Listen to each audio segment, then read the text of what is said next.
This is Gerardo Del Real with Resource Stock Digest. Joining me today is the CEO of Monumental Minerals, Mr. Jamil Sater. And that will be Dr. Mr. Jamil. How are you, sir?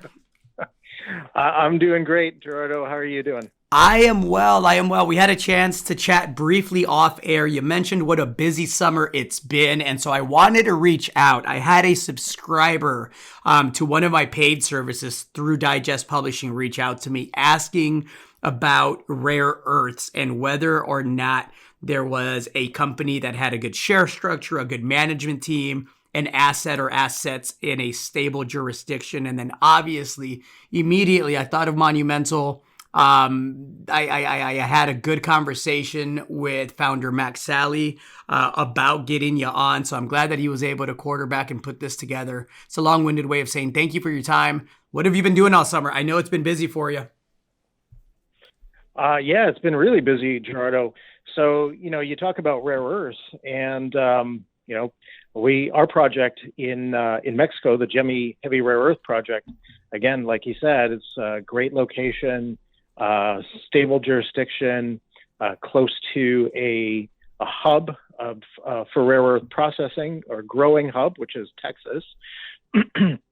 And that project is moving along really, really well, actually. We have a geological exploration project that's underway. They'll be doing some mapping, some sampling, and basically we're going to be taking that approximately 8 square kilometer area and bringing that down to the size of a drill pad and exactly where we want to drill. So that project is really, it's really a big focus for us, and it's moving forward really well. Excellent. Far from a one-trick pony, you also provide really good exposure to lithium. I know it's been busy on that front. Can you share any of the recent activity there? Absolutely. So, there's some really big news that's just come out for us, and that is the signing of a new agreement, joint venture agreement with Lithium Chile for another salar in the Lithium Triangle in Chile. This is a project that that it just kind of came up. Lithium Chile has several projects on the go, but of course can't work on them all at the same time. So this was an opportunity that presented itself to us, and Lithium Chile is a friendly and a familiar joint venture partner, so it works really, really well for us. It's got really good infrastructure, and it's got a lot of history and a lot of exploration history to it.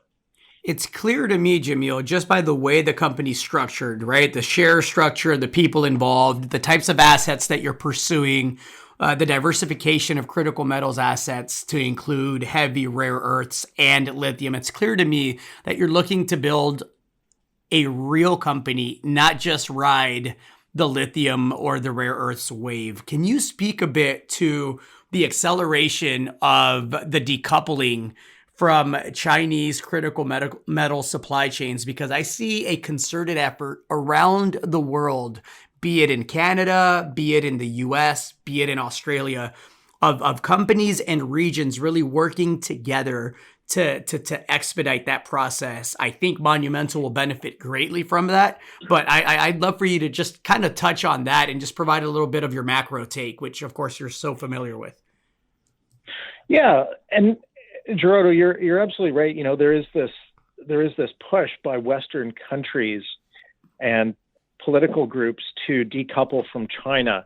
China is probably about 15 years ahead of these other countries, namely U.S., Canada, Australia, New Zealand, the UK, rest of Europe, and they control so much of that critical metal supply chain, everything from shovel to manufactured products.